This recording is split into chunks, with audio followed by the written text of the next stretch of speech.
இயேசு உங்களை நேசிக்கிறார். பிரியமானவர்களே, இந்த நாளில் ஆண்டவர் நம்மளோடு பேசும்படியாய் வேதத்திலிருந்து சில வசனங்களை கூட வாசித்து ஆண்டவர் நமக்கு கற்றுக் கொடுக்கக்கூடிய காரியங்களை பார்ப்போம். அது லூக்காவின் புஸ்தகம் 2வது அதிகாரம் 10வது வசனம் இப்படியாக சொல்லுகிறது: மிகுந்த சந்தோஷத்தை உண்டாக்கும் நற்செய்தியை உங்களுக்கு அறிவிக்கிறேன். தேவதூதன் அவர்களை நோக்கி, பயப்படாதிருங்கள், இதோ எல்லா ஜனத்துக்கும் மிகுந்த சந்தோஷத்தை உண்டாக்கும் நற்செய்தியை உங்களுக்கு அறிவிக்கிறேன் என்று தேவதூதர் சொல்லுகிற அந்த வசனத்தை நாம் பார்க்க முடிகிறது. பிரியமானவர்களே, ஆண்டவராகிய இயேசு கிறிஸ்துவின் அந்த பிறந்த நாளில் அவரை உலகத்துக்கு அறிமுகப்படுத்தும்படியாய் தேவதூதர்கள் இறங்கி வந்து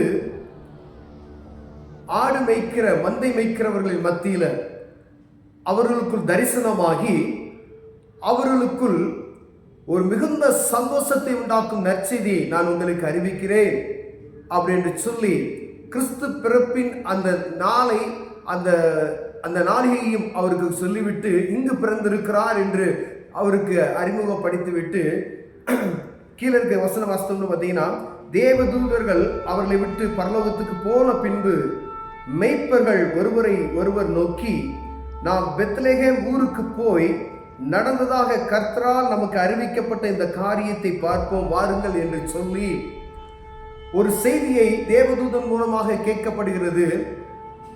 அந்த மெய்ப்பர்கள் கேட்டவுடனே அவர்கள் துரிதமாய் செய்கிற அந்த காரியத்தை நாம் பார்க்கும்படியாக அழைக்கப்படுகிறோம். பிரியமானவர்களே, இதோ மிகுந்த சந்தோஷத்தை உண்டாக்கும் நற்செய்தி உங்களுக்கு நான் சொல்லுகிறேன் சொல்லிட்டு இங்கேதான் பிறந்திருக்கிறார் போங்க அப்படின்னு சொன்னதுமே அவர்கள் சற்றேதும் தாமதியாமல் உடனே பாருங்க, தீவிரமாய் அவர்கள் என்ன செய்றாங்க, அந்த இடத்துக்கு நம்ம பெத்லகேமுக்கு போவோம், அங்கு போய் நம்ம அறிவிக்கப்பட்ட அந்த காரியத்தை என்ன செய்வோம் பார்ப்போம் வாருங்கள் என்று சொல்லி ஒருவருக்கு ஒருவர் எல்லாம் சேர்ந்து அந்த இடத்துக்கு கடந்து செல்கிறார். பிரியமானவர்களே, தீவிரமாய் வந்து மரியாதையும் யோசேப்பையும் முன்னணியிலே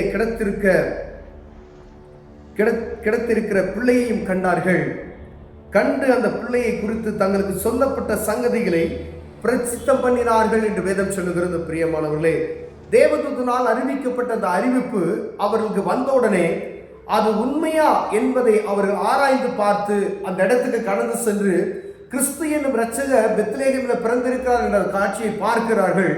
பார்த்த அத்தருணமே அவர்கள் செய்கிற அந்த காரியம் பாருங்களேன், உடனே இந்த காரியத்தை என்ன செஞ்சாங்க, கண்டு அந்த பிள்ளையை குறித்து தங்களுக்கு சொல்லப்பட்ட அந்த சங்கதியை பிரசித்தம் பண்ணினார்கள். எங்கும் தேசமெங்கும் பாருங்க, எல்லாருக்கும் யார்கிட்ட போய் இந்த காரியத்தை சொன்னா அவர் எல்லா தேசமெங்கும் பரவும் என்று சொல்லி ஆண்டவர் இந்த மெய்ப்பர்கள் ஆங்காங்கே மாறி மாறி போகக்கூடிய ஒரு மனிதர்கள். பிரியமானவர்களே, ஏன்னா மந்தை மேய்ப்பதற்காக அவர்கள் எல்லா இடங்களும் சுத்தி திரிகிறவர்களாக இருந்தார்கள். அந்த 2024 வருடங்களுக்கு முன்பதாய் ஆண்டவர் தேர்ந்தெடுத்த ஒரு முக்கியமான ஒரு கருவியாக பாருங்க, மெய்ப்பர்களை தேர்ந்தெடுத்திருக்கிறார். பிரியமானவர்களே, அவர்களுக்கு சொன்னதுமே அவர் நினைத்தது போலவே இவர்கள் பார்த்தார்கள், போய் அதை கண்டார்கள், அதை விசுவாசித்தார்கள். உடனே என்ன செய்தார்கள், அறிவிக்கும்படியாய் கடந்து சென்றார்கள் என்று வேதம் சொல்லுகிறது. பிரியமானவர்களே, ஒருவேளை இந்த செய்தியை பல வருடங்களாய் நாம் கேட்டுக்கொண்டு இருக்கிறோம். ஆனால் மெய்ப்பர்கள் பார்த்தது போல இந்த வேத வசனத்தை நாம் ஆராய்ந்து பார்த்து கிறிஸ்து தான் இரட்சகர் என்பதை ஏதோ மனதார சொல்லிட்டாங்க, யாரோ சொன்னாங்க, போதகர் சொல்கிறாரு, விசுவாசி யாரோ சொன்னாங்க, பெரிய பாஸ்டர் சொன்னாங்க அப்படின்னு சொல்லி நாம் அதை கேட்டு உள்வாங்கி கொண்டு அப்படியே இல்லாதபடிக்கு இந்த மெய்ப்பர்களை போல நாமும் அதை ஆராய்ந்து உடனே அந்த இடத்திற்கு போய் அவர்கள் பார்த்து அதை கண்டு அந்த காரியத்தை பிரசித்தாபப்படுத்தினார்கள் என்று சொல்லுகிற வசனத்தின் பிரகாரம் இத்தனை வருட காலமாய் நம்ம கேட்டுக்கொண்டு இருக்கிறோம். மிகுந்த சந்தோஷத்தை உண்டாக்கும் நற்செய்தி என்று நமக்கு அறிவிக்க அந்த சத்தத்தை நாம் கேட்டுக்கொண்டே இருக்கிறோம். ஆண்டு ஒவ்வொரு வருடமும் கிறிஸ்துமஸ் ஆராதனையும் சரி, இந்த மாதம் முழுவதும் அநேக கர்த்தருடைய வார்த்தைகள் நமக்கு வந்து இதோ உங்களுக்கு நற்செய்தி என்கிற சத்தம் நமக்குள்ளே கேட்டுக்கொண்டு இருக்கிறதை நாம் பார்க்க முடிகிறது. பிரியமானவரே, இந்த நற்செய்தி உங்களுக்கும் எனக்கு மாத்திரம் அல்ல, உலக மக்கள் எல்லாருக்குமான நற்செய்தி என்பதை நாம் அறிந்து கொள்ள வேண்டும்.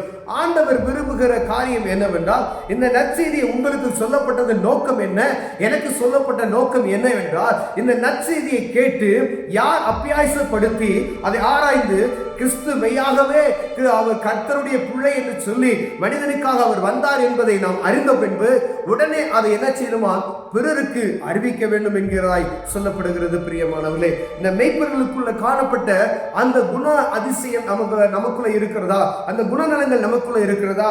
அவர்கள் சற்றும் தாமதிக்கவில்லை என்பது வேதம் சொல்லுகிறது. பிரியமானவர்களே, அநேக கிறிஸ்து பிறப்பு நிகழ்ச்சியை நாம் கண்டுவிட்டோம். இதோ சகல ஜனங்களுக்கு உண்டாக்கக்கூடிய நற்செய்தி என்று சொல்லிவிட்டோம்.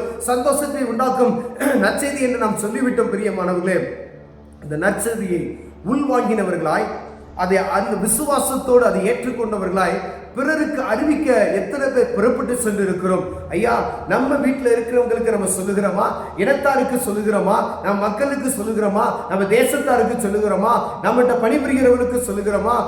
நம்முடைய சுற்றி இருக்கக்கூடிய மக்களுக்கு இந்த நற்செய்தியை சொல்லுகிறோமா என்று பார்க்கும்படி ஆண்டவர் உங்களோடு என்னோடு பேசுகிறார். பிரியமானவரே, ஒருவேளை ஒரு கிறிஸ்துமஸ் அப்படின்னு சொன்னா எல்லா குடும்பத்துக்குள்ளேயும் இயல்பா வரக்கூடியது. எல்லா திருவிழாவும் ஒவ்வொரு மத வழிபாடுகளையும் ஒரு திருவிழாக்களை நடத்துகிறது நாம் பார்க்க முடியும். ஆனா இதோ இந்த வார்த்தையை பாருங்க, இந்த இடத்துல மிகுந்த தேவதூதன் அவர்களை நோக்கி பயப்படாதிருங்கள், இதோ எல்லா ஜனத்துக்கும், ஏதோ ஒரு குறிப்பிட்ட ஜனத்துக்கு மாத்திரம் அல்லையா, எல்லா ஜனத்துக்கும், இந்த தேசத்துல மாத்திரம் அல்ல, உலக தேசம் எங்கும் இருக்கிற எல்லா ஜனத்துக்கும் ஒரு சந்தோஷத்தை உண்டாக்கும் நற்செய்தி இது. அப்ப எல்லா ஜனத்துக்கும், ஒரு குறிப்பிட்ட ஆளுக்கு கிடையாது, ஒரு கிறிஸ்தவ குடும்பத்துக்கு மாத்திரம் அல்ல, யாராக இருந்தாலும் அவர்களுக்கு இது நற்செய்தி, சந்தோஷத்தை உண்டாக்கும் நற்செய்தி. சந்தோஷத்தை உண்டாக்குற நற்செய்தி மிகவும் நம்ம அதை கவனிக்க வேண்டியதா இருக்கிறது. பிரியமானவர்களே, இந்த சந்தோஷமான நற்செய்தியை ஏன் நம்ம வாங்கிக்கணும்? ஐயா, இந்த ஆண்டவராக இயேசு கிறிஸ்து பிறந்ததின் நோக்கத்தை நாம் அறிந்திருக்கிறோமே, இந்த அறிந்த நோக்கத்தை பிறருக்கு அறிவிக்க வேண்டும் என்பதே ஆண்டவருடைய பிரியம். எல்லா ஜனங்களுக்கும் இந்த சந்தோஷமான செய்தி போக வேண்டும் என்பதே. பிரியமானவர்களே, உங்களால் கூடுமான மட்டும் எல்லா ஜனத்துக்கும் இந்த சந்தோஷமான செய்தியை பகிர்ந்து கொள்ளுங்கள். எத்தனையோ நீங்க போன்ல என்னென்னமோ செய்றீங்க, ஏன்னா ஒரு நாள் உங்களை ஆண்டவர் உங்களோடு பேசினார்னா எல்லா ஜனத்துக்கும் இந்த சந்தோஷமான நிகழ்ச்சியை, கிறிஸ்து என்ற இரட்சகர் பிறந்ததின் நோக்கத்தை நாம் அறிவிக்கும்படி அழைக்கப்படுகிறோம்.